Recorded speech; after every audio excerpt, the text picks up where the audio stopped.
बच्चों, आज मैं हिंदी गद्य का तीसरा पाठ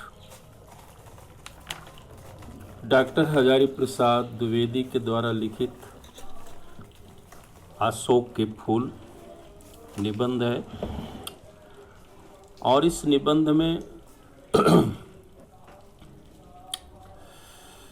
कंदर्प देवता के 5 प्रमुख पुष्पों में से एक है अशोक का फूल। कालिदास युग के साहित्य में अशोक का अनेक स्थानों पर उल्लेख मिलता है। इनकी विशेषता है कि यह उदास नहीं।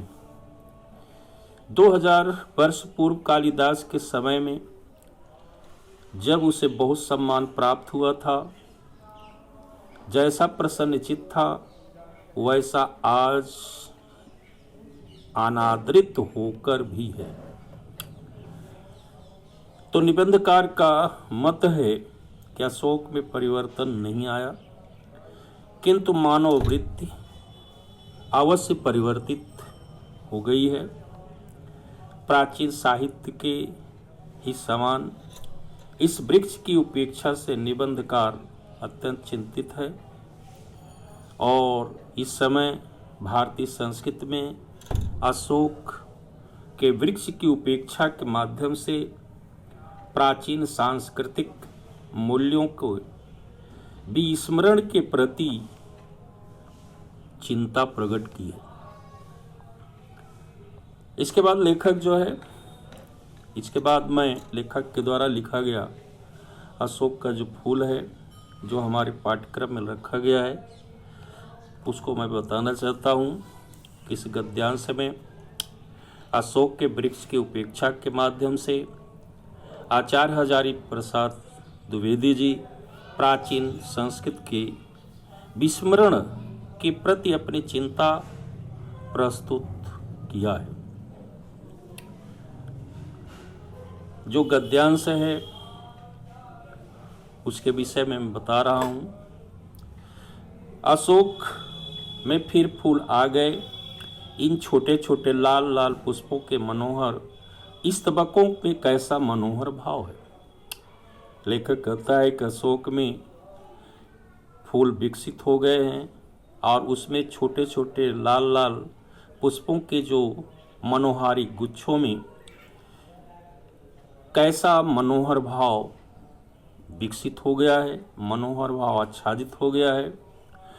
बहुत सोच समझकर उसे देख करके लेखक बताना चाहता है कि बहुत विचार करके जो कंदर्प देवता अर्थात कामदेव थे, लाखों मनोहर पुष्पों को छोड़कर सिर्फ 5 को ही अपने इस तुरीण में अर्थात तर्कश में स्थान देने योग्य समझा था। और वह एक है अशोक ही है।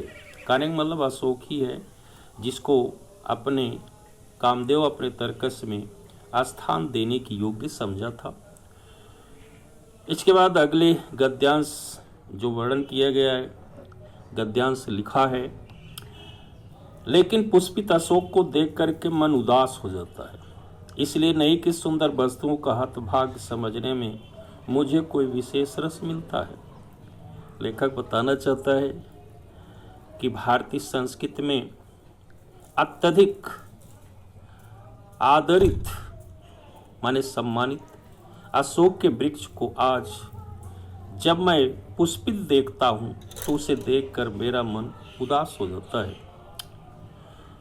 वह अपनी उदासी का कारण स्पष्ट करते हुए कहते हैं कि मैं इसलिए उदास नहीं हूँ कि अशोक का पुष्प अधिक सुंदर है और उनकी सुंदरता से मुझे कोई ईर्ष्या नहीं हो रही, इसलिए मैं उनकी कमियों का अन्वेषण अर्थात खोज कर उसे अभागा बताकर उससे सहानुभूति प्रदर्शित करने का प्रयास करते हुए मैं अपने को सुंदर अथवा सर्व गुण संपन्न बताकर अपने मन को सुखी बना रहा हूँ। ऐसी भी मेरी इच्छा नहीं है। यद्यपि संसार में इस प्रकार दूसरों को दोष निकाल निकालने वाले और स्वयं पर प्रसन्न होने वाले और आनंदित होने वाले लोगों की कमी नहीं है, किंतु मैं उन लोगों में से नहीं हूँ जो दूसरों में दोष निकालकर स्वयं को उनसे श्रेष्ठ सिद्ध करके स्वयं पर खुश हो जाते हैं। ऐसे लोगों पर लेखक जो है व्यंग करते हुए कहता है कि ये लोग बड़ी दूर तक सोचने या विचारने की इनमें शक्ति है। वो किसी व्यक्ति के अतीत को एक एक परत को उघाड़ते माने खोल के सामने प्रस्तुत कर देते हैं, अर्थात उनके जीवन का संपूर्ण लेखा जोखा उनके सामने रख देते हैं। उनके भविष्य की मृत्यु पर्यंत तक की, भविष्य की अर्थात जन्म से मृत्यु तक की जितनी संभावनाएं और दुर्भावनाओं का विवेचन होता है या उनका जो लेखा जोखा होता है, उनको प्रस्तुत करके उन्हें सब प्रकार से दीनहीन प्रमाणित करने का प्रयत्न करते हैं।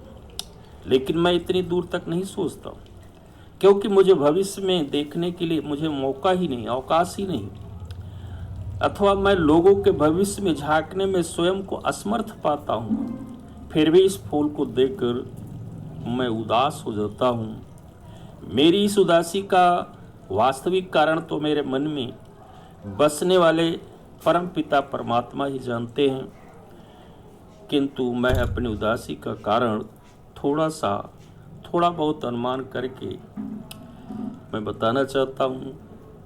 अनुमान तो मुझे इसके विषय में कुछ अनुमान अवश्य है। तो यह जो गद्यांश है, इस गद्यांश में आप लोगों ने देखा कि लेखक जो है स्वयं अन्य लोगों से कम दूरदर्शी बता करके अपनी उदारता और महानता का परिचय दिया। उसके बाद अगला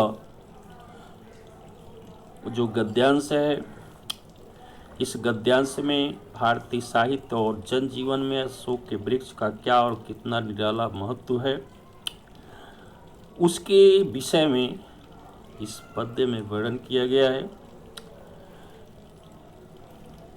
द्विवेदी जी अशोक के वृक्ष की महत्ता पर प्रकाश डालते हुए कहते हैं कि प्राचीन साहित्य में अशोक के वृक्ष का पर्याप्त वर्णन मिलता है। अनेक ग्रंथों में उनके महत्व को प्रतिपादन किया गया या वर्णन किया गया है। साहित्य क्योंकि समाज का दर्पण होता है, अतः साहित्य के महत्ता के वर्णन में से यह स्वयं सिद्ध हो जाता है कि तत्कालीन जनजीवन में अशोक को महत्वपूर्ण प्राप्त था।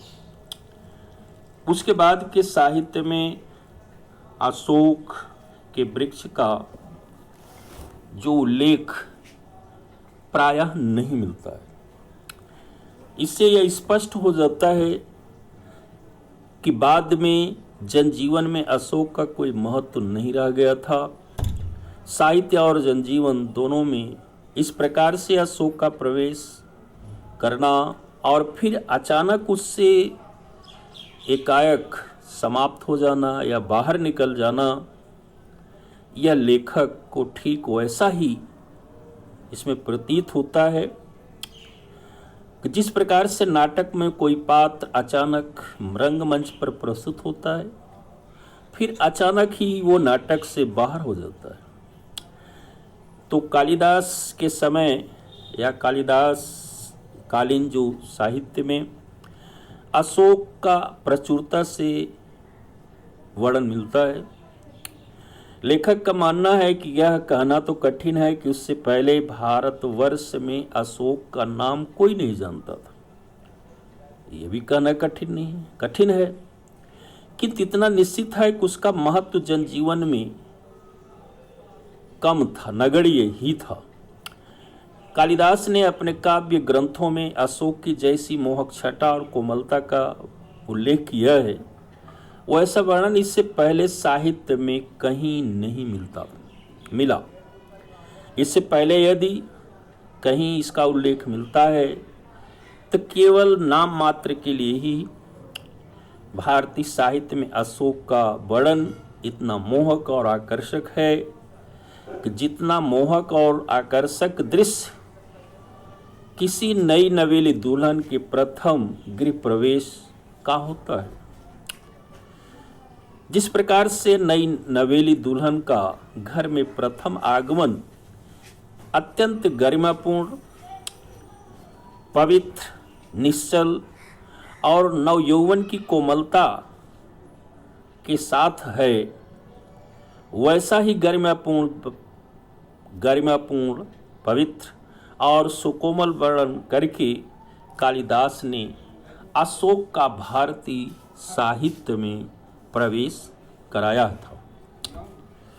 इस गद्यांश में यह अनुभव किया कि अशोक के वर्णन की गौरवशाली परंपरा कालिदास से ही आरंभ होती है। इस बात से आप अवगत हुए और इसमें लेखक ने अलंकारिता के साथ वर्णन अर्थात अलंकारिक शैली का भी प्रयोग किया है। उसके बाद अगला जो गद्यांश है, इसके बाद फिर एकाएक मुसलमानी सल्तनत की प्रतिष्ठा के साथ साथ मनोहर पुष्प साहित्य के सिंहासन से चुपचाप उतार दिया, अर्थात जैसे जैसे मुसलमानी सल्तनत की प्रतिष्ठा गिरती गई, उसी के साथ ही साथ जो है मनोहर पुष्प का जो स्थान था वो साहित्य से निरंतर गिरता गया, अर्थात समाप्त होता गया। नाम तो लोग बाद में लेते थे, पर उसी प्रकार जिस प्रकार से बुद्ध और विक्रमादित्य का आज नाम लिया जाता है, अशोक का जो सम्मान कालिदास से मिला है, वह अशोक का सम्मान जो कालिदास से मिला था वह अपूर्व था। अर्थात कालिदास ने अशोक का अत्यंत वर्णन करके उसे तत्कालीन समाज में जो सम्मानित स्थान दिलाया था, इससे पहले किसी भी साहित्यकार ने अशोक को अपना वर्ण विषय नहीं बनाया था या विषय वस्तु नहीं बनाया था। कालिदास ही ऐसे कवि थे कि जिन्होंने न केवल अशोक की सुंदरता का वर्णन किया बल्कि उसके चमत्कारी प्रभावों का भी वर्णन भी अपने संस्कृत ग्रंथों में किया। उनकी मान्यता के अनुसार अशोक पर तभी पुष्प आते थे जब कोई अत्यंत सुंदर और कोमल अंग वाली युवती अपने मृदुल एवं संगीतमय नूपुर वाले चरणों का प्रहार उस पर करती थी, तभी उसमें पुष्प आते थे या विकसित होते थे। अशोक के फूलों की कोमलता, मोहकता और कामोत्तेजक गुणों के कारण सुंदरियां उन्हें अपने कानों का आभूषण भी बनाती थी या आभूषण बनाती थी। अशोक का फूल का यह आभूषण उनके गालों पर झूलता था। उनकी मोहकता से जो है अपरिमित माने असीमित वृद्धि, अर्थात उनके सौंदर्य में असीमित वृद्धि हो जाया करती थी। वह अपनी काली काली बेड़ी अर्थात चोटे में जब अशोक पुष्पों को गूंथती थी तो उनका चंचल लताओं की शोभा से ये पुष्प जो है 100 गुना बढ़ाकर 100 गुना बढ़ जाता था। ऐसा मनोहारी मुग्ध रूप प्रदान करते थे कि देखने वाली की जो दृष्टि होती थी उन चंचल लताओं में स्थिर हो जाया करती थी। देखने वाली की दृष्टि उनसे हटती, अर्थात देखने वाले की दृष्टि उससे हटती नहीं थी।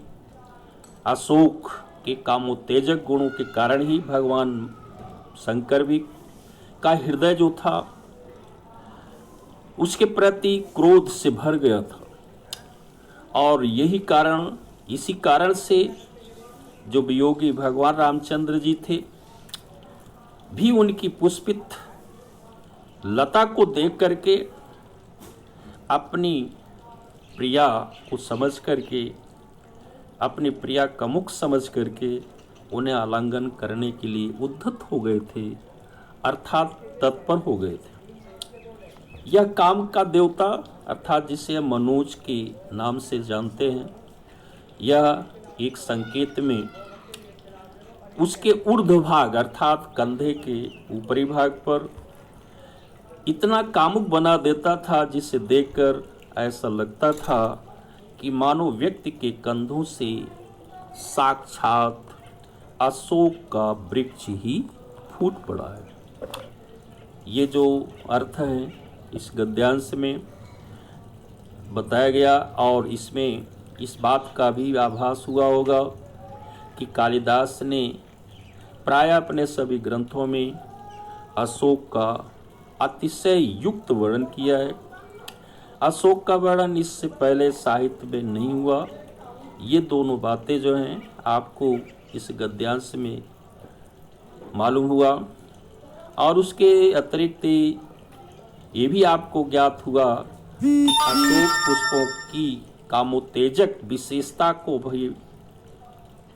को कालिदास ने इसमें इस गद्यांश में रेखांकित किया है, अर्थात उसके भी वर्णन किया गया है।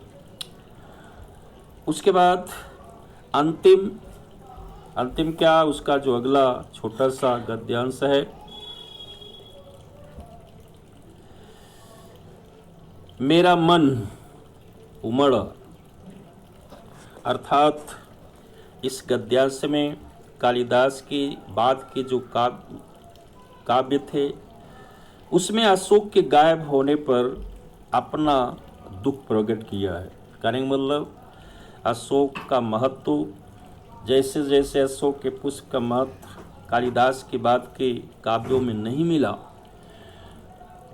उसको उस पर दुख प्रकट करता हुआ लेखक कहता है कि जैसे किसी कुशल अभिनेता की भांति रंगमंच पर प्रवेश करके दर्शकों का मन जीतने के पश्चात रंगमंच से चले जाने की भांति अशोक का पुष्प के भारतीय साहित्य में वर्णन करके अपनी मोहक छटा से पाठकों का मोह कर गायब हो जाने से वह अत्यंत दुखी हो गया।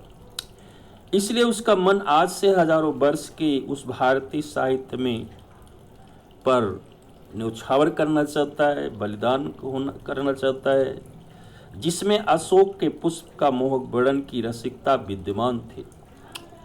लेखक के मन में यह टीस है, अर्थात उनके मन में यह दुख है कि कालिदास के बाद के जो काव्य हैं, जिस प्रकार से अशोक को भुला दिया गया, यह कोई स्वस्थ परंपरा नहीं है। साहित्य से अशोक का वर्णन जैसी रसिकता का लोप किसी भी साहित्य, सभ्यता और संस्कृति के लिए अच्छा संकेत नहीं है।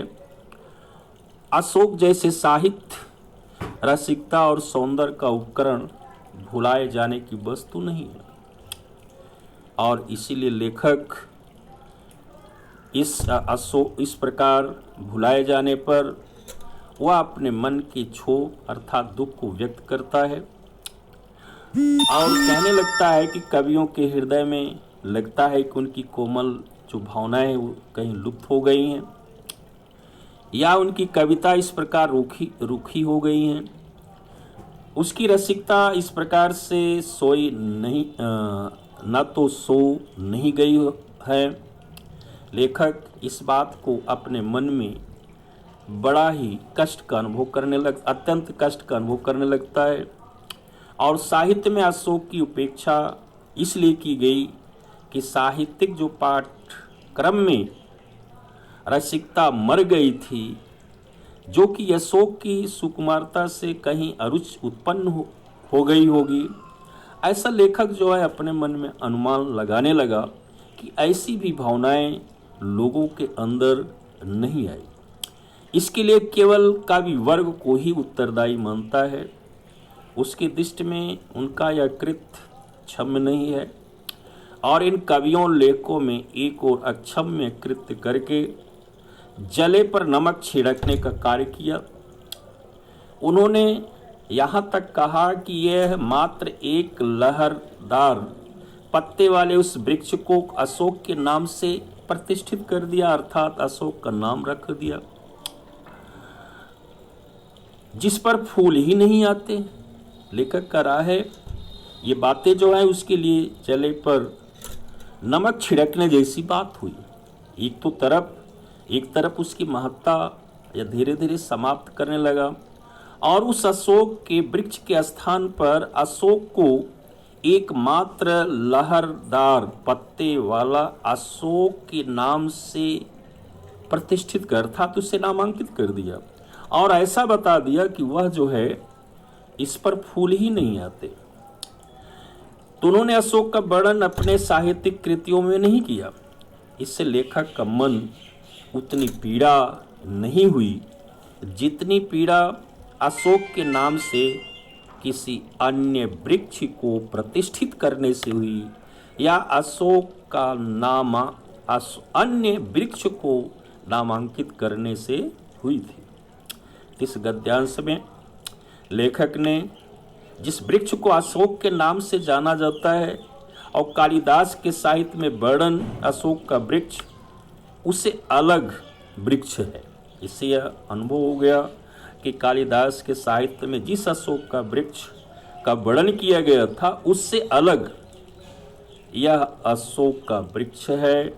और लोग जीवन में जिस परंपराएं विलुप्त होती गईं, नई परंपराएं प्रतिष्ठित होती गई, उसकी प्रक्रिया को समझना या जानना कठिन कार्य है।